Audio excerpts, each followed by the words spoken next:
Hello and welcome to the brand new Fantasy Now Plus Dynasty podcast, where we help you add to your fantasy football success. This is Will Ryan, the fantasy football philosopher, here to tackle your Derrick Henry-sized questions and wrap up your roster concerns. You can find me on Blue Sky as @FFPhilosopher. Today, you're on the clock. We're talking startups.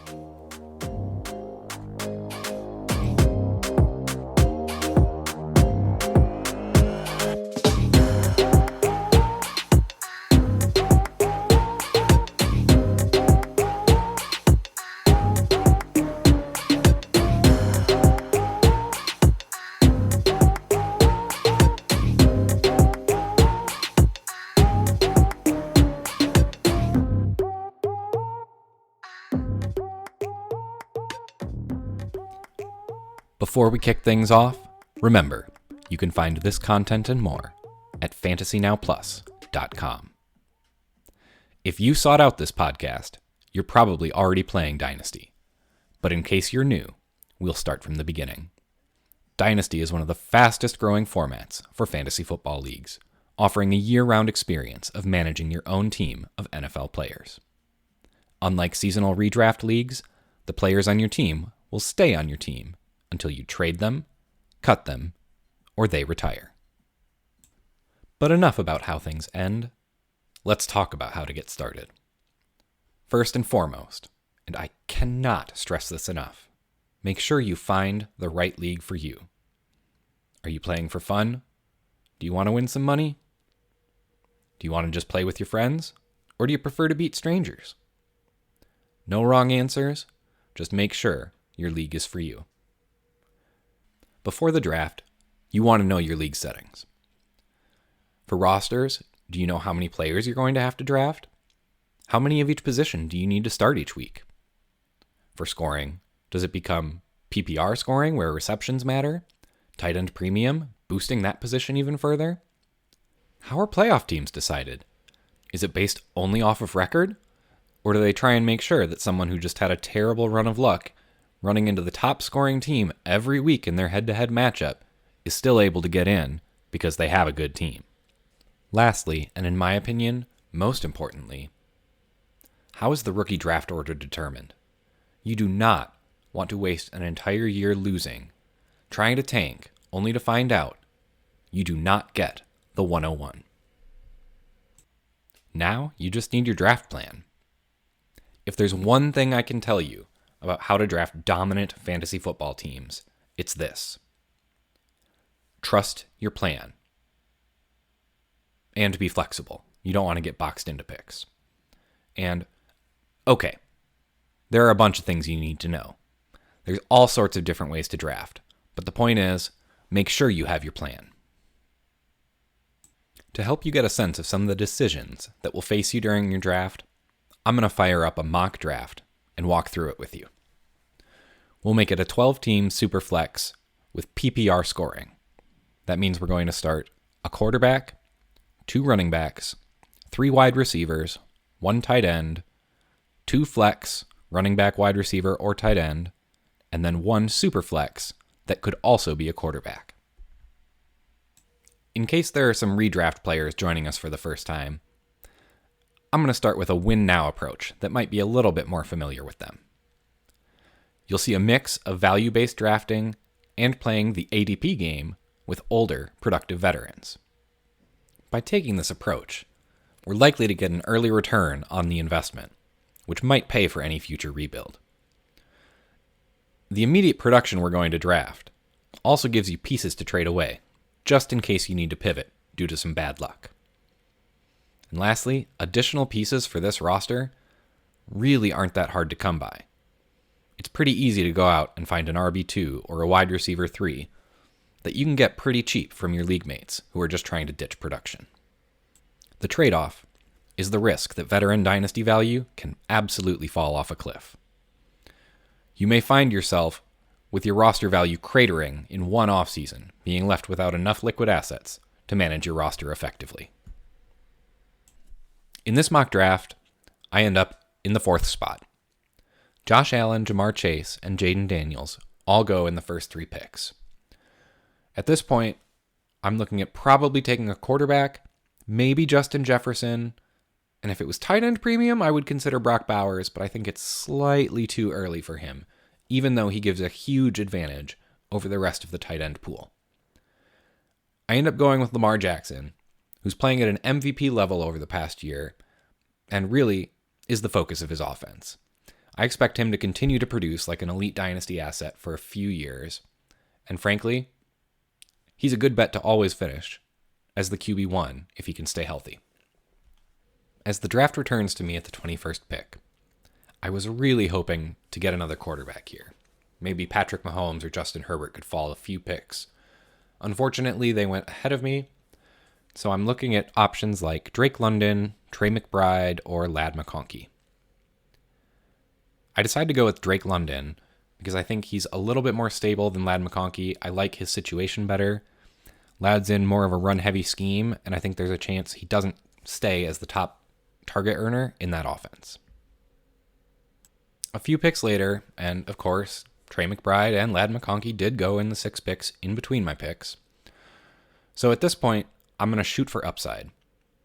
I really want to get a running back here that I think could put up running back 1 numbers, potentially the running back 1 any given week.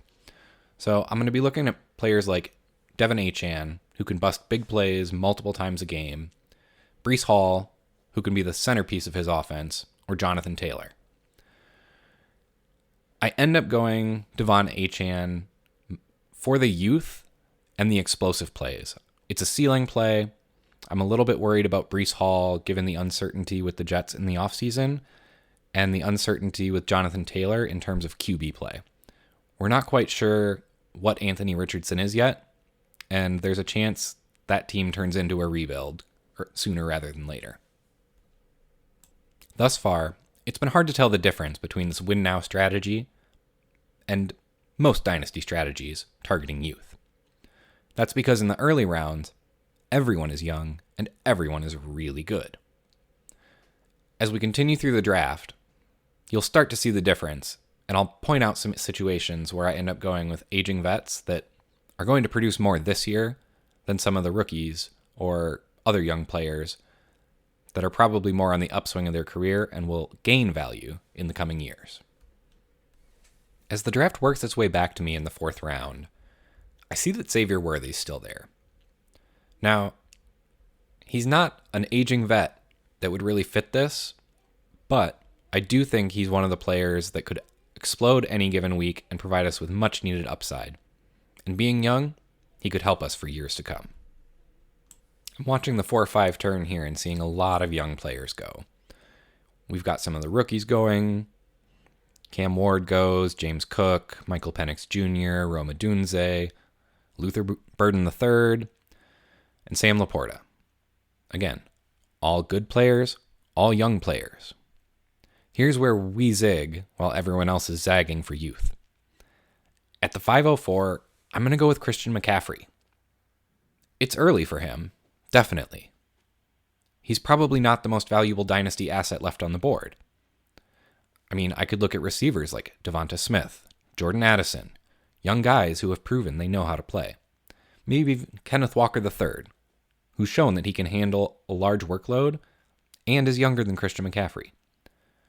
But I just want to remind everybody, we're not very far removed from Christian McCaffrey averaging 30 points per game. Yeah, 30 points per game. It's really hard to make up that type of production, so if he can come back healthy next year, even as his age gets up there, I like his odds of leading the running back position. With the drafts thinking back, I'm going to take the same thought process as last time when I took Christian McCaffrey. Late in the 6th round, I'm looking at maybe taking Derrick Henry, another aging running back, but a guy who can put up massive point totals. These are the types of players that you really want to focus on. I'm also looking at players like George Kittle, who can put up elite numbers at the tight end spot, Tyreek Hill, an aging wide receiver, but someone who can still put up big points. And Joe Mixon had a great year down in Houston after signing in free agency. He's another option who's going to fall in drafts that if you take a little bit ahead of his ADP, can pay off in a big way for a contender. In the 6th and 7th round, I do go Derrick Henry, and when it comes back, click George Kittle. I just need that advantage at the tight end spot if I'm going to compete this year. This should give you some good examples of how to think through a win-now strategy in Dynasty. Coming back, we can fill out our roster. In the 8th and 9th round, I'm able to get Chris Godwin while also thinking about Khalil Shakir. Alvin Kamara would be a good option. And in the 9th round, I'm actually able to take James Conner as well, who's still, for some reason, a bell cow with the Arizona Cardinals.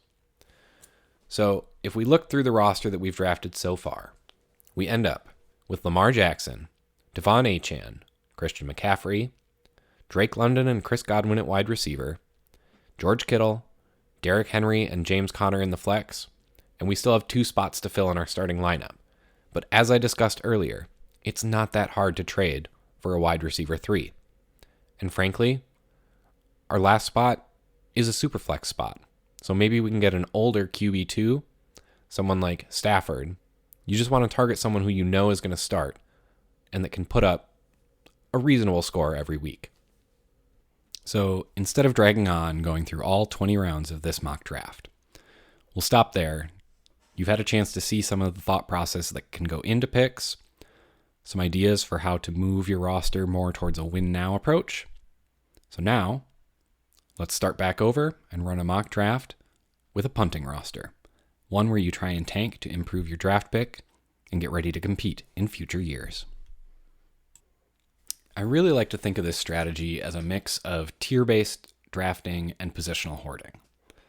You don't really need to worry about what position you're going to draft each pick, because you can always take the best available, and it really won't matter if you overstock on a position.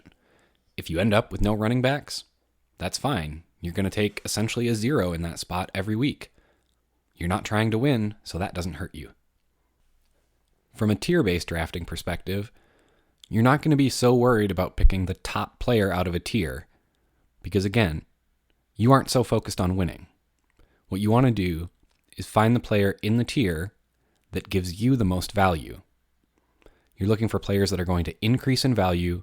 You don't want them to cap out this year. You want them to be trending upward. This gives you a little bit of extra flexibility when you're on the clock. One thing we won't see in this that I will advocate for when you actually draft. I would trade back anytime you are offered good value for your pick. Now, that doesn't mean you trade back just to trade back, but anytime you feel like you are getting the better end of the deal, go ahead and trade back. Accumulate that value now. Get more rookie picks for the future years. The thing is, rookie picks never decrease in value. They maintain value. It's very easy to trade with them. They're not like players who can have their values fluctuate rather inconsistently based on how they perform in a season or if they get injured.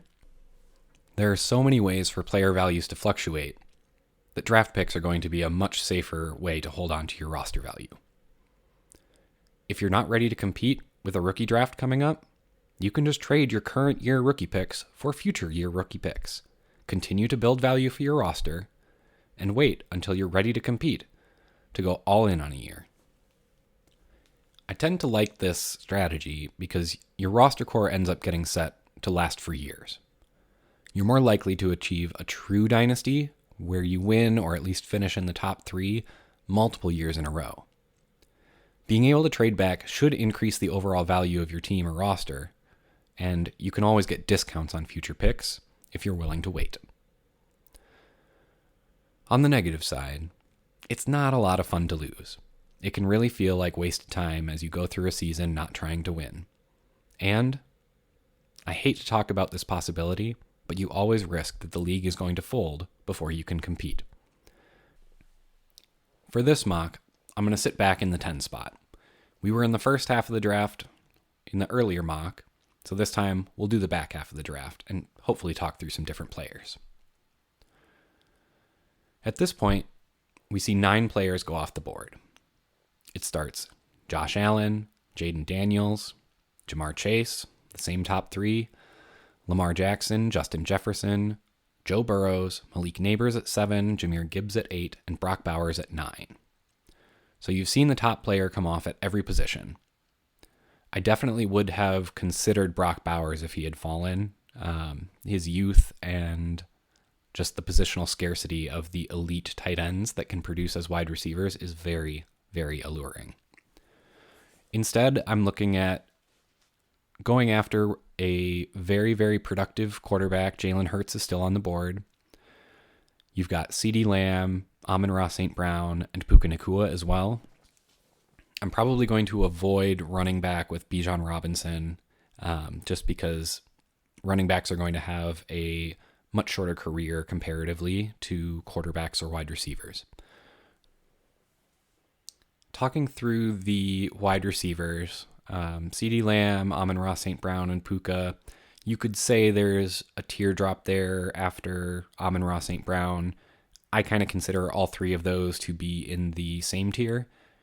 I would probably prefer Puka Nacua out of the receivers, even though he is ranked lowest in terms of dynasty rankings. I just think that Puka has more room to grow, and he really hasn't been the sole focus of an offense yet. He's always had to share seasons with Cooper Kupp so far. Now that we see Cooper Kupp seeking a trade into the 2025 season, this could be a year for Puka Nacua to not only break rookie records, but potentially break all wide receiver records. We've seen situations where he's getting targeted 30% plus of the time, and I'm not going to pass up on that. Watching the turn, sure enough, all of our other options do go off the board. Jalen Hurts, Bijan Robinson, CeeDee Lamb, Amon-Ra St. Brown. So now I have to look at a different group of players. At this point, the same thought process is going to stay. I'm probably going to look at either quarterback or wide receiver. There's really only one quarterback that I'm comfortable with at this point. That's going to be Justin Herbert. With how young he is, he's proven his consistency. I just don't trust anyone else. Patrick Mahomes has really struggled from a fantasy perspective over the last couple years. Drake May hasn't proven himself. Caleb Williams hasn't proven himself yet. They've shown flashes for sure. I think they have a very good chance to succeed in the league, but I don't want to take that risk in a punt roster. So I think what I'm going to do instead is actually double up on wide receivers. I'm going to go with Brian Thomas Jr., who, again, is not necessarily going to produce the most this year. There's always a chance. I mean, the guy looked like a superstar in his rookie year, but I do think he's got a chance to really gain value, and he is probably the most likely player outside of that top group of 4, maybe 5 wide receivers. So you've got Chase, Jefferson, CeeDee Lamb, Amon-Ra St. Brown, Malik Neighbors.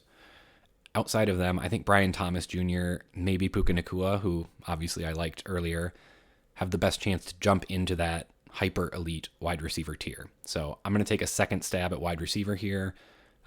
So we'll have started from the 10th pick and then the 15th pick, Puka Nacua and Brian Thomas Jr. I actually like having come away from the first and second round with 2 wide receivers here. They're both very, very young, elite, ascending wide receivers. I think they're going to be both considered in the top tier here within 2 years. And frankly, I don't mind having holes at other places in my roster if I'm trying to punt and tank for the number 1 overall pick. I'm happy to build around wide receivers, just build my wide receiver room, even if that means having great wide receivers that I can't get into my starting lineup. So I may end up starting just wide receiver, wide receiver, wide receiver, wide receiver, and just building my wide receiver room before I even look to address quarterback or running back or tight end. That's part of the positional hoarding mentioned previously, where it doesn't hurt you to overinvest in a position. Watching the draft continue, waiting for the picks to come back to me at the end of the 3rd round, we really are seeing quarterbacks get scooped up here. I don't necessarily love some of these picks. I think it's a little bit early, but I think you are going to see that frequently in Superflex drafts. I honestly, I think people overvalue the good but not great quarterbacks and then undervalue the not good quarterbacks, to say it nicely. In a Superflex, you still only have to start one quarterback. So if you're not getting a difference maker at the position, I don't see the point in getting a marginal quarterback when you could instead get a potential difference maker at a different spot if you're trying to compete. Granted, this is a draft where we're trying to punt, so that logic doesn't necessarily factor in here. We are looking at a list of players here, though. As it comes back, it does get to me in the third round. We've got a few quarterbacks: Brock Purdy, Kyler Murray, Baker Mayfield, really falling into that good, not necessarily great category, despite Baker Mayfield's 2024, in which he actually played excellent. I'm actually really glad to see him succeed. I think he's really helping to prove some of the doubters wrong. I think he got a raw deal up in Cleveland. I don't think he was supported particularly well. And, he was able to weather the storm for a couple years and find his way back into the starting lineup down in Tampa. The other options I see are a couple wide receivers. We've got Rashee Rice, T. Higgins, Rome Odunze, and then we do have Sam Laporta, who was tight end 3, very young. I'm not in love with the wide receiver options we've got. With Rashee Rice, he's coming off of an injury. We just saw Xavier Worthy put up a really strong close to the season. We don't really have clarity on Travis Kelce's situation for next year in 2025. We're seeing reports that he's going to consider whether or not to retire. So if we're drafting at this point, I think you have to assume that he will be back. And you know that Travis Kelce is going to get targets from Patrick Mahomes. So the question becomes, how big of a share of the pie is Rashee Rice really going to get with all his other options in Kansas City? Rome Odunze, good option, but just looking at ADP, he's likely to still be around on my next pick in the early 4th round. So I don't necessarily want to reach for him here when I can get another player that I like. T. Higgins, we know who T is. He's not going to be the alpha receiver on his team. In Cincinnati, he's going to be outshone by Jamar Chase. No shame in that, but it's just the reality. He's not going to be the number 1 wide receiver there. We're seeing reports that Burrow is trying to get the team to keep T. So some people are thinking he's going to go in free agency and be the top receiver somewhere. I don't know that that's really going to be the case for T. Even if he does go somewhere else, we haven't really seen him have to be the guy before. Maybe some spot starts here and there with Chase banged up, but really, he's been the Robin to Chase's Batman, and I don't absolutely love betting on receivers who are being forced to step into that alpha role if we haven't seen it consistently before. I have similar concerns with Sam Laporta too. Despite how crazy his rookie season was, I just don't see how he is a focal point of the offense. You've got Amon-Ra St. Brown, Jameson Williams emerged this year as kind of the wide receiver 2 option. You've got Sonic and Knuckles, as they want to be called, running the ball. We know that's going to be a run-focused team. They're also a very good team, so there's probably not going to be as many pass attempts, although that's kind of offset by the fact that they do tend to run a higher tempo and get more plays. But they do like to run the ball. They're likely to be ahead, which is going to lead to more running. I just don't know that Sam Laporta is going to get the volume that we want to see if we're picking him as the 3rd tight end off the board. So at 310, I'm going to go with Brock Purdy, get my 1 required quarterback, and we'll see what's available here in a few picks. Again, I'm not necessarily looking at Brock Purdy as a great option. I think he is one of those quarterbacks that fits into the good, not great situation. But if you look at his team context, he is a perfect match for Shanahan's system. It's almost for sure he's going to get extended here, so he's going to have even more stability, probably sometime this offseason. And that's really what I want when I'm building a team to punt this year, is knowing that unless he suffers a massive injury, his value is really not going to drop. It should increase over the season. He's going to continue to show his consistency. He's going to get an extension on his contract, or I should say a new contract for multiple years, which is going to tie him in San Francisco for the foreseeable future. And he'll be there and ready to go once we have the rest of our team figured out and ready to compete. So we did see a couple of the players that we discussed come off the board here in between my picks. T. Higgins, Kyler Murray, Baker Mayfield, and Jonathan Taylor actually went 402.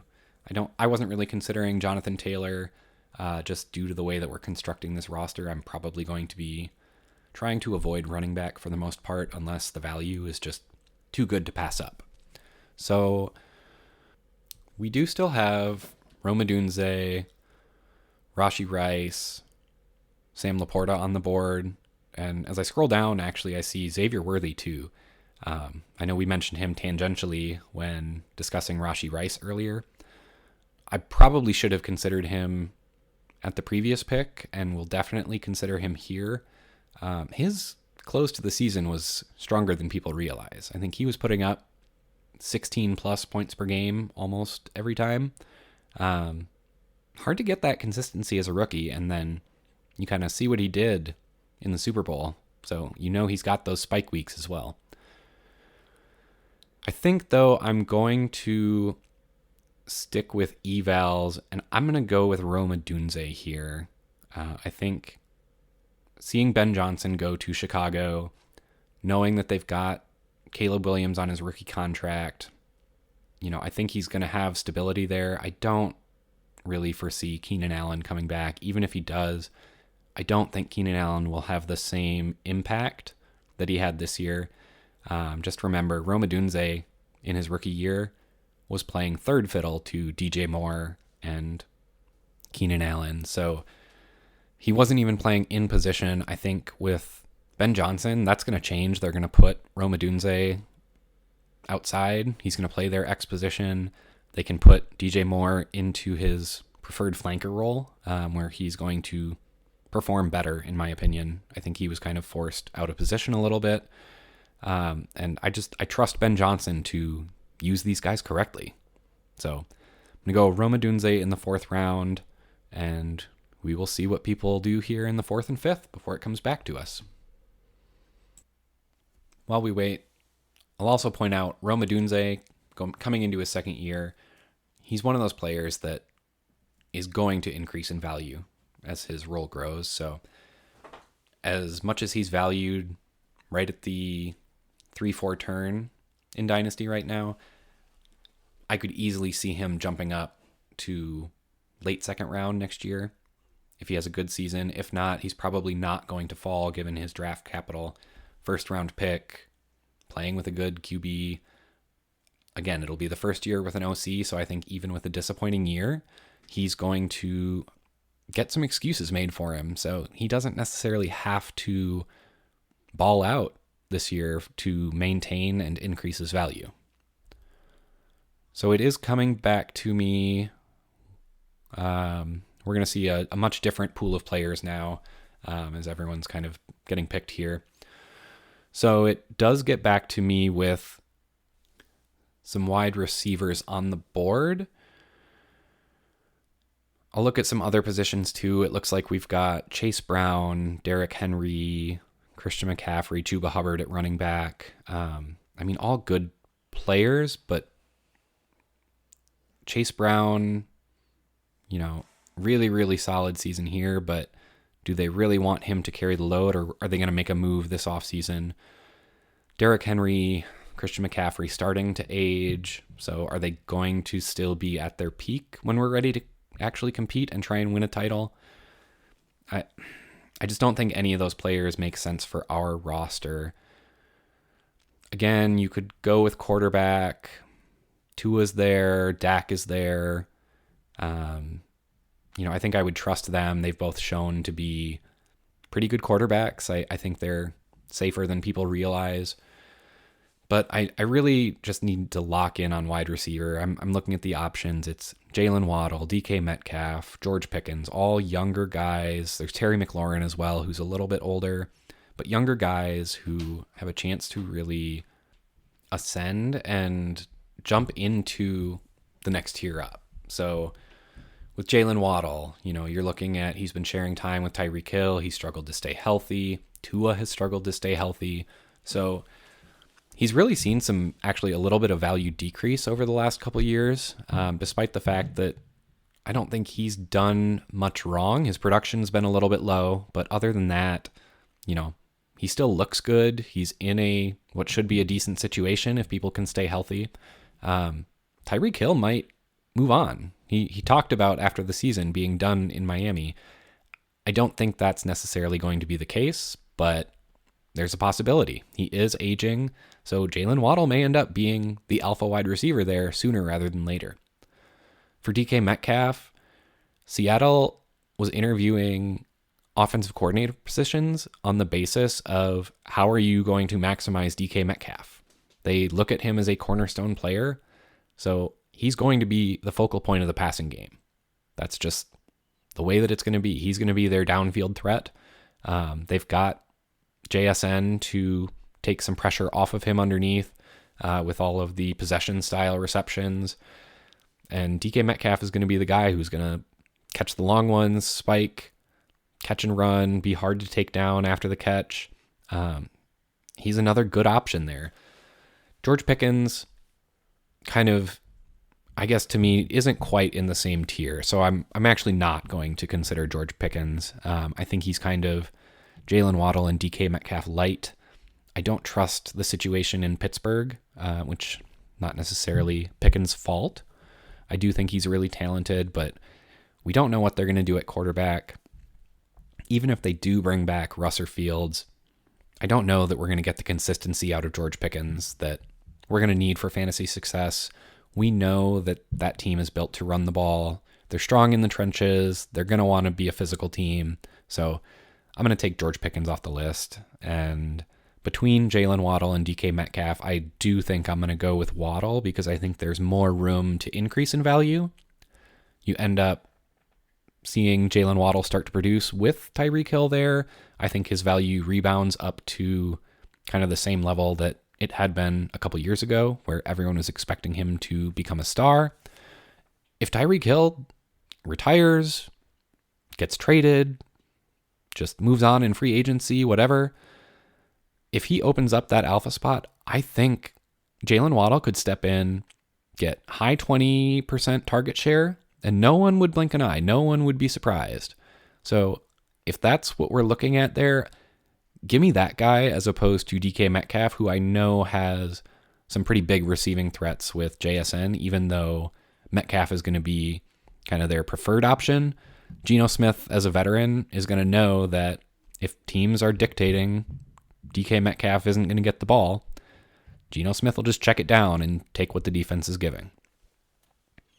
So as we click Jalen Waddle, then, we do see Chase Brown goes off, DK Metcalf, so the guy that we were looking at. Terry McLaurin goes, and Derrick Henry goes. So now we are in the same position, actually, looking at Tua, George Pickens, and Dak Prescott. And given that we just got Jalen Waddle, I'm going to go ahead and take Tua as the younger option at QB. He did get his extension, so I'm not concerned about his future. He's proven that he can succeed in the league. At this point, it's purely health-related in terms of what can really slow him down. So if Tua can stay healthy, we've got Jalen Waddle. That could end up being a very, very potent combination for many years to come, as they are both headed into the prime of their career, not on the back end. I'd also remind you, we're not stuck with the players that we're drafting. So yes, these are the players that are going to be on our roster coming out of the draft. Trading doesn't stop after the draft. In fact, usually it picks up afterwards as people realize that they have roster holes because of mistakes made during the draft. So maybe we'll run into someone who needs a quarterback and reaches out about Brock Purdy or Tua Tagovailoa. More than happy to trade those guys for what I consider to be good value in future draft picks or young studs that are going to mature over the next year or two and really come into their own and be ready for the prime of their career once we are ready to make some picks in the rookie drafts that put our roster over the top. So I'm watching the draft continue to go here, and we're 6 rounds in. We still haven't taken a running back, and I am just fine with that in this roster style.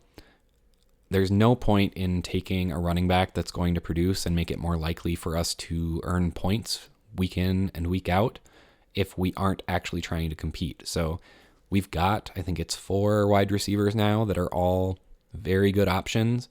I could honestly see that trend continuing once it gets back to me. If not, we've got 2 starting QBs now. If there's a good option for some reason, if Dak Prescott made it all the way back around, I'd be happy to grab him as a 3rd QB and sit him on the bench and just be ready to trade him whenever the value is right. One other feature to remember about our roster too, looking at the wide receivers that we've drafted, we've got Puka Nacua, who's only been in the league 2 years. Brian Thomas, only been in the league 1 year. Rome Odunze was a rookie as well. Jalen Waddle at 26 is our oldest wide receiver. So these guys are all going to play for years and years to come. Our roster, with the picks that we've made right now, should not be dropping in value. Whereas some of the other teams who are choosing either older wide receivers who may be more productive than the guys that we've got in the next year or two, but their overall dynasty value is going to drop because they're going to hit that age cliff where they stop producing. Everybody tries to get out a year early rather than a year late to make sure that they don't have value. So some of those guys are going to be even cheaper to get here in a year or two while they still might produce. So keep an eye on that as well. After the draft, in kind of your 2nd year in the league maybe, see if you can get some of those older wide receivers to really bolster your roster because they may be available for cheaper than you think. Okay, it's coming back pretty quick. Actually, it's already back. 7:10. So we're almost all the way done with 7 rounds. I think I'm likely to stick with wide receiver here. We just saw, I'll just read back kind of the last 5 picks. Tyreek Hill, Sam Darnold, Ricky Purcell, Josh Downs, and Joe Mixon all went there. So that gives you an idea of the range of players that we're at right now. What I'm seeing for a wide receiver is Keon Coleman, Khalil Shakir, kind of Chris Godwin tier that I would consider. I've got Tucker Kraft and Dalton Kincaid at tight end available. And then the running backs look like Tyrone Tracy, Brian Robinson, just to help give you an idea. I don't love any of the options here.